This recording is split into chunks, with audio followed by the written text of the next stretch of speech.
শীত তো পড়েই গেছে, গুজরাটে থাকি বলে কি আর পিঠে পুলি খাবো না? তাই কখনো হতে পারে? সো হ্যালো এভরিওয়ান, আমি মধুমিতা। আমার নতুন একটা ভিডিওর সঙ্গে তোমাদের সবাইকে জানাই অনেক ভালোবাসা। অনেক দিন পরে একটা ব্লগ ভিডিও নিয়ে চলে আসলাম।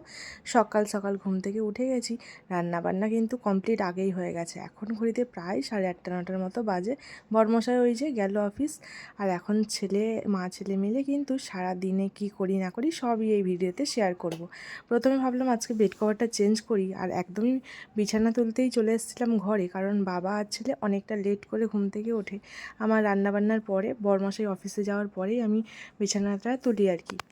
যাই হোক, এদিকে বেড কভারটা একটু চেঞ্জ করে নিলাম। আর ছেলে তো এদিকে খেলা করবে না, ও কিন্তু আমার সঙ্গে সঙ্গেই ঘুরবে, হেল্প করবে চারিদিকে, এসব করতে থাকে আর কি। আর যেহেতু ও একা থাকে সেই জন্য আমার সঙ্গে সঙ্গেই ঘুরতে থাকে। যেহেতু ওর বুকগুলোও বিছানার মধ্যেই থাকে সেই জন্য ওর বইগুলোও কিন্তু তুলে দিল, দেখতে পেলে তো। এদিকে বিছানাপত্র গোছানো কমপ্লিট। অনেক বেড কভার টেড কভার ছিল, জামা কাপড় ছিল, ওইগুলো এখন ওয়াশিং মেশিনে দেবো। আর তখনই এসেছিলাম এইখানে ব্যালকানিতে, আর বাইরে বেল বাজালো, কলিং বেল বাজিয়েছে, কারেন্টের বিল এসেছিল, ওখানেই গিয়েছি।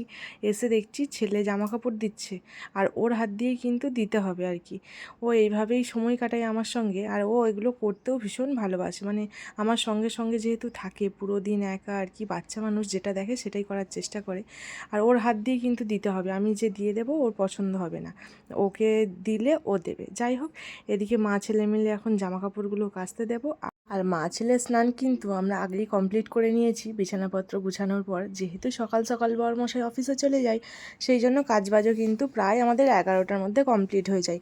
আর লাস্ট থাকে জামা কাপড় ধোয়া আর কি। স্নান টান করে আসার পরেই জামা কাপড়টা ধুতে দিই, কারণ তাহলে আজকের জামা কাপড়টাও কাচা হয়ে যায়। প্রায় সময় একদিন ছাড়া ছাড়া ওয়াশিং মেশিন চালাই, কখনো কখনো ডেলিও হয়তো বা হয়ে যায়।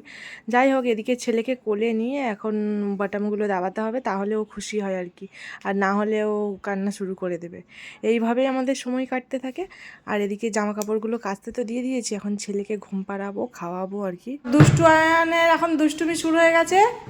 বালতির মধ্যে এখন পা দিয়ে দাঁড়াবে, বসবে, আর এই যে খাবার খাওয়াবো কি দৌড়াচ্ছে।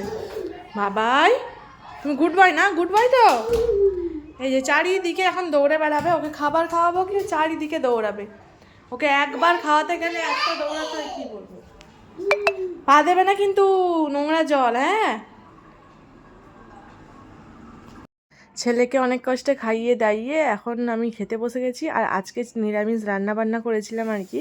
খিচুড়ি করেছিলাম সব রকম সবজি দিয়ে, আর বেগুন ভাজা, একদম নর্মাল আর কি, সিম্পল মেনু ছিল। আর এটা হচ্ছে বৃহস্পতিবার, যেহেতু মানে অঘ্রাণ মাস চলছে আর কি। অঘ্রাণ মাস আর পৌষ মাস দুটো মাস আর কি নিরামিষ খাওয়ার চেষ্টা করি বৃহস্পতিবার। আর এমনিতে তো শনিবার নিরামিষ খাই আর কি। যাই হোক, অনেক জামা কাপড় ছিল, আর এখন এগুলো বের করে নিলাম। কিছুটা ব্যালকনিতে যতগুলো প্রয়োজনীয় মতো ধরবে আর কি দড়ির মধ্যে, ততগুলো কিন্তু এখানে মেলে দেবো, আর বাকিগুলো নিয়ে যাব ছাদে। কারণ আজকে অনেক কটা, বেশ অনেক জামা কাপড় ছিল যেইগুলো বাড়ির মধ্যে ধরতো না। আর সেই জন্য ভাবলাম না, ছাদে যেতে হবে। আর ছেলেকে তো নিয়ে যেতেই হবে, ওকে তো আর একা রেখে যেতে পারবো না, সেই জন্য ওকে নিয়েই চলে এসেছি ছাদে। আর এখানে শীতকাল হলেও এত ভীষণ পরিমাণে রোদ্দুরের তাপ, মানে গরমকালে হয়তো আমাদের এখানে এরকম হয় আর কি, ওয়েস্ট বেঙ্গলের সাইডে। আর গুজরাটে রোদ্দুরের প্রচুর প্রচুর পরিমাণে তাপ, আর এত পরিমাণে হাওয়া বইছে যে জামা কাপড় পরে যাবে। এখানে ক্লিপ লাগাতেই হবে। আর এই যে ছেলে নিচে দুষ্টুমি করছে, মাটি ঘাঁটছে, ধুলো ঘাঁটছে, কী আর করা যাবে। আমার এদিকে জামা কাপড় মেলা হয়ে গেছে, আর ছেলেকে দেখবে 1-2 মিনিটের মধ্যে গিয়ে ওই যে সিঁড়ির মধ্যে উঠে যাচ্ছে। ওকে মানে 1 মিনিট চোখের আড়াল করা যায় না আর কি, এত দুষ্টু হয়ে গেছে। আগেও দুষ্টুমি করতো, এখন একটু বেশিই হয়ে গেছে, কী আর করা যাবে। সারাদিন একা একা থাকে তো, সময় পেলে একটু দুষ্টুমি করতে ইচ্ছে করে। আর চলো এখন ছেলেকে খাইয়ে ঘুম পাড়িয়ে দিই। ঘুম পাড়িয়ে টাড়িয়ে দিয়েছিলাম, বিকেলে অনেকটা একটু রেস্ট নিয়েছিলাম, নিজের মতো সময় কাটিয়েছি। আর আজকে একটু সন্ধেবেলায় আর কি, বিকেল বাজে ওই 5:30-6টার মতো, একটু হঠাৎ করেই না পাটিসাপটা পিঠে খেতে ইচ্ছে করছিল। আর বাড়িতে নারকেল ছিল না, ভাবলাম কি দিয়ে বানাই, খেতে যখন ইচ্ছে করেছে খাবো তো অবশ্যই। আর আজকে একটু অন্যরকমভাবে বানিয়েছি। আমার মা বানাই ময়দা দিয়ে নারকেলের পুর ভরে আর কি, আর আমার শাশুড়ি মা বানাই চালের গুঁড়ো দিয়ে। আর আমি আজকে বানাচ্ছি চালের গুঁড়ো, ময়দা আর একটু সুজি দিয়ে ব্যাটার বানিয়েছিলাম, একটু লবণ দিয়ে, আর কোনো মিষ্টি দিইনি কিন্তু। আর যে পুরটা বানিয়েছিলাম ওটা কিন্তু দুধকে মানে জাল দিয়ে কমিয়ে নিয়েছিলাম, তারপরে কিন্তু ক্ষীর বানিয়েছিলাম চিনি দিয়ে, আর ওটাই কিন্তু পুর হিসাবে দিয়েছিলাম। আর এত টেস্টি হয়েছিল। আর আজকের এই ব্যাটারটাও ভীষণ সুন্দর হয়েছে। আর প্রথমবার আমি এই 3 রকম মিশিয়ে ব্যাটারটা বানালাম। এত ভালো হবে ভাবিনি। আর ভীষণ সুন্দর করে উঠেও যাচ্ছিল, আর খেতেও ভীষণ টেস্টি হয়েছিল। আর বরমশাইয়ের না ভীষণ পছন্দ এই পিঠে, তেল পিঠে বা ভাজা পিঠে বলে যেটাকে, ওটাও ভীষণ পছন্দ। আর এই পিঠেটা আমারও বেশ ভাল লাগে, তবে দুধ পুলিও কিন্তু বেশ লাগে। আর শীতকাল যেহেতু পড়ে গেছে, পিঠে খাবো না তাই তো হতেই পারে না। গুজরাটে আছি বলে পিঠে খাবো না, এটা কি করে হয়, তাই না?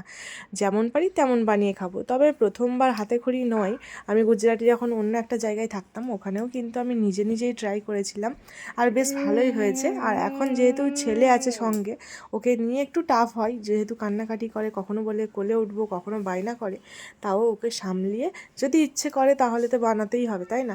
তবে বড়মশাই অনেকটা হেল্প করে। আজকে তবে একা একাই বানিয়েছিলাম, বড়মশাই গেছিলো অফিসে, আর আমি এদিকে পিঠেটা বানাচ্ছিলাম। বড়মশাই দেখে হয়তো সারপ্রাইজ হয়ে যাবে, আর অনেকটা খুশিও হবে যে শীতকালের পিঠে ও ভীষণ ভালোবাসে।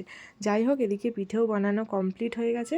এখন যাব একটু ছেলেকে নিয়ে ঘুরতে, ঘুরতে বলতে একটু পার্কে যাব, ওর মতো খেলা করবে, প্রায় আধা ঘন্টা 1 ঘন্টার মতো সময় কাটাবো।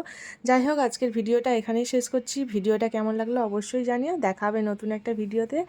ততক্ষণে তোমরা খুব খুব ভালো থেকো এবং সুস্থ থেকো। আর পিঠেটা কিন্তু অনেক টেস্টি হয়েছিল, তোমরাও অবশ্যই চাইলে বানিয়ে খেতে পারো। টাটা।